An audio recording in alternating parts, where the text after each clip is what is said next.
Let's look at those inequalities and see how they affect our graphing and our interval notation. When you're asked to graph x is greater than 2, we're going to use an open circle. Because this is just greater than 2, it doesn't say or equal to. So we have an open circle at 2, and we shade off to the right. Our interval notation would be a parenthesis, 2, comma, to infinity.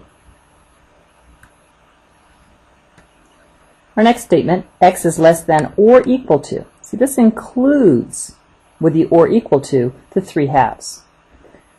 So if we were to list everything on our number line with a scale of a half, we'd have 1, 1/2, 3/2, 2, and so on. Then we could circle our 3/2, and because it says less than or equal to, because of that line, we're going to shade in this circle. And it wants it to be less than, so we're going to shade here to the left.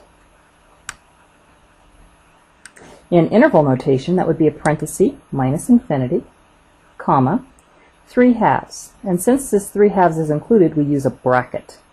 So the difference between using parentheses and using brackets is whether or not the inequality includes a line or does not. Here in our next example, x is greater than or equal to -1. We could let everything on our scale be represented by 1, so -1, -2, +1, +2. And we would circle our -1, that's the number we're talking about. Because it says or equal to, we'll shade in our -1.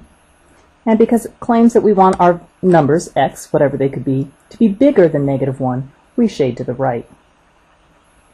In interval notation, we have bracket, -1, comma, infinity. Infinity always gets a parenthesis.